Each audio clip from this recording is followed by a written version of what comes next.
Halo guys, selamat kembali lagi. Hari ini kita akan membahas partai panas antara Tottenham Hotspur dan Arsenal di Tottenham Hotspur Stadium. Ini adalah North London Derby. Jadi kita coba melihat situasi klasemen sementara. Arsenal menduduki posisi keempat di belakang Brighton, Liverpool, dan Manchester City. Ini yang buat partai ini sangat penting karena Arsenal nggak boleh ketinggalan lagi, harus menang, dapetin 3 poin penuh karena Man City dan Liverpool formnya sangat kuat. Dan sebaliknya Tottenham Hotspur berada di posisi ke-10 dengan 4 poin, 3 poin di belakang Arsenal. Nah, dari 3 laga terakhir, Arsenal ini sebetulnya bermain cukup baik kecuali di laga terakhir karena dapetin kartu merah. Pastinya di Emirates Stadium lawan Brighton harusnya bisa petik 3 poin, tapi karena kartu merah ini mereka harus kehilangan 2 poin. Dan 2 laga sebelumnya mereka sudah memetik 3 poin penuh. Jadi hasil yang cukup bagus buat Arsenal, tapi sebaliknya buat Tottenham ini bukan timing yang tepat ya untuk bisa bermain di laga North London Derby. Karena kemarin baru aja kalah 2-1 sama Newcastle, menang 4-0 dari Everton, tapi kita nggak bisa memetik terlalu banyak karena Everton saat itu masih dilanda cedera ya. Jared Brandtwaite absen, Amado Onana juga udah hengkang. Jadi memang dibantai 4-0 sebetulnya nggak bisa bilang Tottenham itu wah bakal menjuarai liga musim ini, enggak. Karena di laga pertamanya mereka itu juga sempat seri lawan Leicester City. Ini lawan tim yang baru promosi cuma seri, ini hasilnya mengecewakan sekali. Jadi sebetulnya bagi Arsenal, mereka itu yang favorit lawan Tottenham kali ini. Karena ya itu formnya Tottenham musim ini sebetulnya nggak begitu menjanjikan. Dan kalau kita lihat ya dari sejarah pertandingan dua tim ini, Tottenham melawan Arsenal dalam 6 laga, Arsenal itu juga sangat positif karena sudah memenangkan 4 kali, 1 kali kalah, dan 1 kali seri. Dan yang bisa membawa kepercayaan diri ke kubu Arsenal saat ini adalah dalam 2 kali bertandang ke Tottenham Hotspur Stadium, Arsenal sudah memetik 2 kemenangan. Di musim lalu menang 3-2, di musim sebelumnya menang 2-0. Jadi itulah salah satu kepercayaan diri yang bisa dibawa oleh Arsenal. Dan kalau kita lihat ya, dari 6 laga terakhir ini juga selalu terjadi banyak hujan gol. Minimal 2 gol, nggak pernah di bawah 2 gol saja.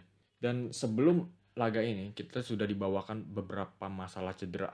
Nggak cuma buat Tottenham Hotspur, tapi juga buat Arsenal. Arsenal sebetulnya musim lalu itu lumayan bagus ya dalam rekor cederanya. Tapi tiba-tiba selama international break, Arsenal mengalami cedera yang cukup parah nih. Terutama ke satu pemain, yaitu Martin Odegaard yang dipanggil Norwegia, tapi udah dipanggil malah cedera. Lingkaran tumitnya malah terkilir. Untungnya ada yang bilang dia itu nggak sampai patah tulang, cuma terkilir aja. Tapi cukup serius buat absen selama 3 mingguan minimum. Begitu. Dan juga ini bukan masalah cedera aja, tapi juga dari masalah suspensi. Karena Declan Rice membuat perbuatan bodoh melawan Brighton dan harus dikeluarkan wasit. Dan hasilnya dia juga harus absen di partai North London Derby ini. Dan absennya 2 pemain kuncinya Arsenal ini pastinya ada dampak yang besar. Nanti kita bakal bahas lebih lanjut. Dan dari sisi Spurs juga ada beberapa masalah cedera. Solanke pastinya striker yang baru dibeli Spurs ini, para fans Tottenham itu pastinya menunggu ya. Kapan nih si Solanke bisa dimainin lawan Arsenal. Tapi kelihatannya dia masih belum 100% fit. Dia sudah absen di 2 laga terakhir lawan Everton dan Newcastle. Dan masih ada 2 minggu istirahat selama international break. Dan kelihatannya ada kemungkinan cukup besar Solanke bisa memulai laga. Sebetulnya nggak ada kabar positif dari Solanke. Ange belum bilang dia itu sudah fit buat memulai. Tapi bisa aja dia itu tahan-tahan berita supaya bisa jadi kejutan Arsenal tiba-tiba langsung masuk ke starting 11. Begitu. Itu bisa aja terjadi. Dan juga masalah yang mungkin lebih besar adalah kemungkinan absennya Mickey van de Ven. Karena Spurs itu menggunakan taktik highline. kecepatannya Van de Ven itu sangat berguna. Dan dia absen kemarin melawan Newcastle, dan sama seperti Solanke dia juga dapat 2 minggu waktu istirahat. Jadi ada kemungkinan yang lebih besar Van de Ven itu bisa dimainkan Ange Postecoglou. Dan juga ada Bissouma yang mengalami cedera bersama timnas Mali, tapi kelihatannya mungkin nggak begitu serius-serius amat ya. Mungkin masih bisa dimainin gitu. Dan sekarang kita masuk ke starting 11. Prediksinya itu seperti apa? Kita coba lihat bagaimana. Dari posisi kipernya Arsenal dulu ya kita mulai. David Raya. Posisi back kiri ada Timber. Bisa aja Zinchenko, tapi karena kelemahannya Zinchenko di partai sebesar ini mungkin yang diandalkan adalah Jurrien Timber. 2 back centralnya Gabriel dan Saliba nggak bisa diragukan lagi. Mereka akan menjadi pondasi. Mereka yang membuat Arsenal menjadi lini pertahanan terbaik di liga musim ini. Dan juga ada Ben White yang juga nggak kalah stabilnya. Tapi yang mungkin lebih pentingnya di partai seperti ini adalah tingkah usilnya Ben White ya. Dia itu suka memicu emosi lawan. Dan ini pastinya bisa berguna ya untuk memancing emosi pemain-pemain Spurs. Dan akhirnya bisa mendapatkan kartu merah bagi Spurs. Dan di lini tengah ada dua absen, Declan Rice dan Martin Odegaard. Siapa yang menggantikan adalah Jorginho dan Kai Havertz. 2 pivotnya Jorginho dan Partey, dan yang menggantikan Odegaard menurut saya adalah Kai Havertz yang harus keluar dari posisi nomor 9-nya.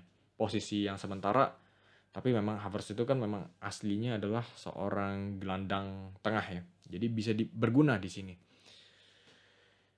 Tapi kalau kita lihat dari sekilas ya, 3 pemain lini tengah ini kurang daya kreatifnya karena nggak ada Martin Odegaard.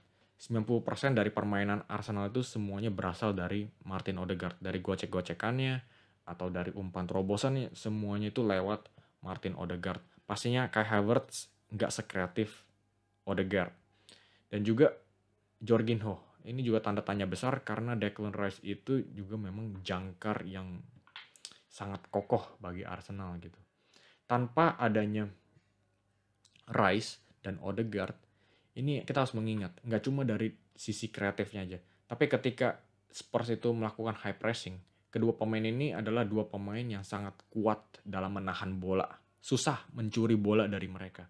Nah, dengan penggantinya Jorginho dan Havertz, nggak tahu nih bolanya nempel nggak di lini tengahnya Arsenal. Itu pertanyaan selanjutnya.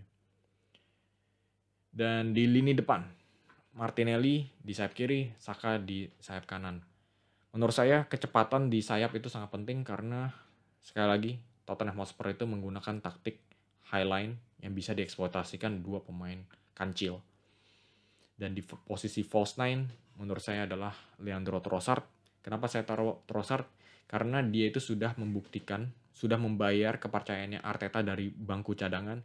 Tiap kali dia dimasukkan dari bangku cadangan, dia selalu langsung memberikan dampaknya atau langsung memberikan kontribusinya. Dia itu sangat klinis di depan gawang. Begitu. Sebetulnya masih bisa Raheem Sterling, tapi masalahnya yaitu kalau ini bukan waktunya buat Trossard, kapan lagi? Ya kan? Karena ya itu, dia itu sudah memberikan performa terbaiknya. Gitu. Kalau nggak dikasih, itu mungkin tanda-tanda nih Trossard itu sebetulnya nggak begitu dipercayai oleh Mikel Arteta. Tapi juga ada kemungkinan Raheem Sterling mungkin bisa lebih berguna di posisinya striker ini. Karena dengan highline-nya tersebut, Sterling lebih cepat dari Trossard. Begitu.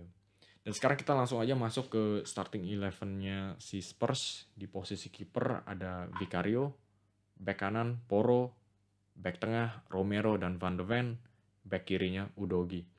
Nah, kelemahan terbesarnya Tottenham Hotspur itu adalah ya permainan highline-nya ini.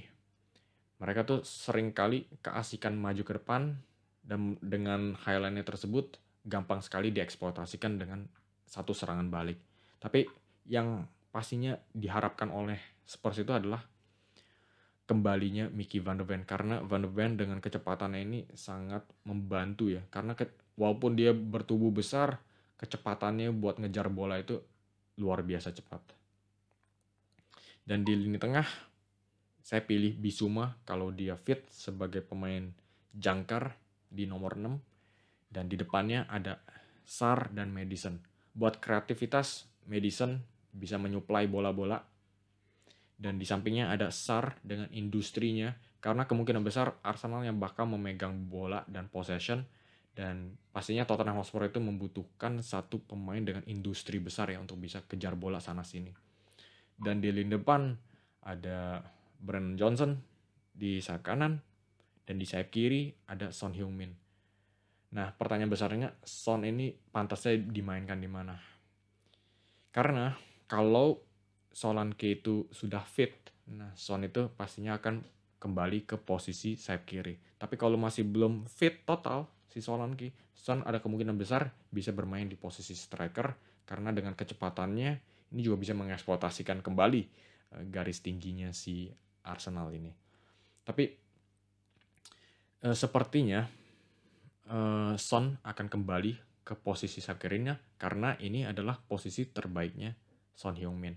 Dan dengan demikian, Kulusevski yang kemungkinan besar akan bermain sebagai false nine.